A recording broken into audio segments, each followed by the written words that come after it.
சூரரை போற்று குய்யாலைகளா. இறுதிச் சுற்று அதை பார்த்துட்டு ஒரு வாரம் தூங்காமல் கிடந்தேன். சூரரை போட்டுலாம் தெரில. இன்னைக்கு தான் அந்த ஃபர்ஸ்ட் நாள் தூங்காமல் கிடக்கிறது.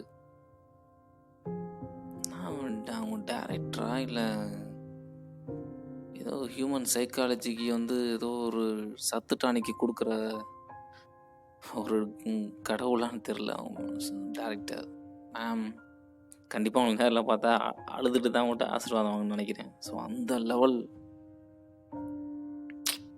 சான்ஸே இல்லை. படத்தை பார்த்தோன்னே சைடில் அப்படியே லேப்டாப் எடுத்து மூடி வச்சுட்டு தலைவன் படத்தில் நிறைய சீன்ஸ்லலாம் ஃப்ரஸ்ட்ரேஷன் ஆகிட்டு ஒரு மாதிரி அழுப்பாப்புல ஆளு. அது அப்படியே நம்மளை உள்ள பார்த்து முடித்தோடனே கிடைக்கக்கூடிய அந்த பூஸ்ட்டை எப்படி வெளியில் என்ன சொல்கிறது, ஒரு சுருக்கமாக சொல்லப்போனால் அவெஞ்சர்ஸ் படத்தில் அப்படியே பவர் கிடச்சோடனே கைகளை தூக்கிட்டு கத்துவாங்கல அப்படின்னு, அந்த மாதிரி நைட்டு 3 மணிக்கு உட்காந்து கத்த தோணுது. அந்த லெவலில் படத்தை அப்படியே பார்த்துட்டு இருக்க ஒவ்வொரு சீன்லேயும் அப்படியே புல்லரிக்குது. யாராவது உடம்புல எதுவும் பின்னாடி எதுவும் முதுகுலேருந்து வேணா கரண்ட் வயரை சசுன்னு வச்சு விட்டு போகிற மாதிரி இருக்கு அப்பப்போ சில சீன்ஸில் பார்க்குறப்ப. முழுக்க முழுக்க ஒவ்வொரு சீன்லேயும் பார்க்குறப்போ நம்ம உள்ளே நின்றுக்கிட்டு எட்டி ஏதோ நம்மளை பக்கத்தில் நடந்துட்டு இருக்க ஏதோ விஷயத்த பார்த்துட்ருக்கோம் அப்படின்றத அப்படியே ஒரு கண்ணாடின்னு தாண்டி அதான் நம்ம பக்கத்தில் இன்னைக்கு நடந்துட்டு இருக்க விஷயம் மாதிரி இருக்கும். ஆக்சுவலாக இது படமே கிடையாது. இதை நம்ம படம்னு சொல்லிட்டு அந்த வார்த்தையை யூஸ் பண்ணோன்னா அப்போ நிறையா இந்த கொரோனாவுக்கு முன்னாடி கொட்டிக்கிட்டு இருந்தாங்களே குப்பை, அப்போ அதுங்களெல்லாம் எப்படின்னா சொல்கிறேன்னு எனக்கு தெரில. ஸோ இதை படம்னு சொல்லிட்டு கண்டிப்பாக சொல்ல முடியாது. ஷோ என்ன சொல்கிறேன்னே தெரிலையே. அந்த லெவலில் இருக்குது படம். எந்த விஷயத்தையும் குறை சொல்ல முடியல. எதை நான் குறை சொல்கிறது, ஏதாவது குறை சொல்லணும் அப்படின்னு சொல்லிட்டு புழு சட்டைக்கார மாதிரி யோசிச்சாலும் தலைவன் யோசிச்சா என்ன வச்சுருப்பாரு,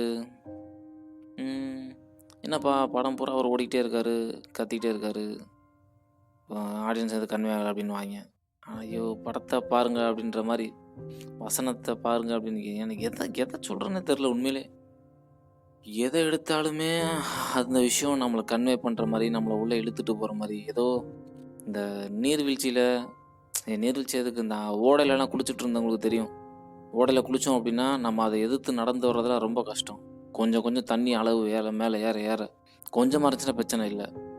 இப்போ சூரரை போட்டுன்றது ஏதோ வெள்ளம் மாதிரி இருக்குது, அப்படியே தடத்தடன்னு அடிச்சு இழுத்து போய்கிட்டே இருக்கு நம்மளை. அதை எதிர்த்து தாண்டி அதில் என்ன இருக்குன்றதை கண்டுபிடிக்கிற அந்த ஒரு மனநிலையே அது கொடுக்க மாட்டுது. அப்படியே ஒரு ஏதோ வெள்ளம் மாதிரி மொத்தமாக அடிச்சு இழுத்துட்டு நம்மளே உள்ளே அந்த படத்தோடய உள்ளே அடிச்சு இழுத்துட்டு போய் கடைசி கிளைமேக்ஸில் மொத்தமாக கொண்டு வந்து நிப்பாட்டிட்டு லைஃப்பை மாற்ற முயற்சி பண்ணுறாடே போடா சும்மா இப்படியே நிற்காரா அப்படின்ட்டு ஒருத்தவரோட லைஃப் எடுத்து காமிச்சிட்டு, அதை இந்த மாதிரி எடுத்து காமிச்சா உனக்கு புரியுன்றது எனக்கு தெரியும்டா அப்படின்னு காமிச்சாங்கல்ல director Sudha ma'am. You are really great ma'am. ஒரு சூர்யா சார் ஆக்சுவலாக ஒரு சின்ன டைலாக்ல புரிய வச்சிடலாம். எப்படின்னா, படம் பார்க்குறப்பே தெரியும் சூர்யா சார் நடிச்சிருக்காரு அப்படின்னாங்க. ஆனால் படம் தொடங்கலேருந்து முடிக்கிற வரைக்கும் சூர்யா சார் எங்கே அவ்வளோதான், எங்கே வந்தீங்கன்னே தெரியலையே சார் அப்படின்ற மாதிரி தான் இருக்குது. எந்த இடத்துலையுமே அவரை காணோம் அப்படின்ற மாதிரி தான். என்னடா இது, இந்த மனுஷன் எப்படி நடிப்பாரா, இவருக்குள்ள இவ்வளோ ஆக்டிங் இருக்கா அப்படின்ற மாதிரி. ஏன் இது நடிச்சிருக்காரு, நடிப்பான்னு ஏதோ இது வரைக்கும் நடிக்காமல் இருந்துட்டு இப்போ நடிச்சிருக்காருன்னு நான் சொல்ல வரல. அந்த மாறான்ற கேரக்டரை அப்படியே தூக்கிட்டு கண்ணு மண் பாட்டிக்கிட்டு இப்போ நம்ம இந்த சூரரை போட்டு படத்தை டக்குன்னு இப்போ வேற ஒரு ஆக்டரை வச்சு எடுத்துட்டு அதை உட்காந்து 1000 லட்சம் கோடி தடவை பார்த்தாலும் மாறா அப்படின்னா யாருன்னு சொல்லிட்டு சூஸ் த கேரக்டர்னு சொல்லி கீழே நமக்கு கொஸ்டின் கொடுத்தாங்கன்னா சொல்கிற முதல் வார்த்தை இந்த இருக்காரா அப்படின்னு காமிப்போம். நம்ம அப்படியே உள்ள கோடிக்கணக்கான வருஷம் உள்ளே கிடந்து அமிங்கி போகிற அந்த கறி துண்டு மாதிரி அப்படியே அந்த மாறான்ற கேரக்டரை தூக்கி மனசில் இறக்கி அதை நமக்கு முன்னாடி பாட்டு காமிச்சிட்டாப்புல ஆளு. Sir really great sir. நீங்கள் யாரையுமே இதில் குறைன்ற விஷயமே இல்லையே எனக்கு தெரிஞ்சு. படம் ஒரு தடவை பார்த்ததுக்கே அப்படி இருக்குது.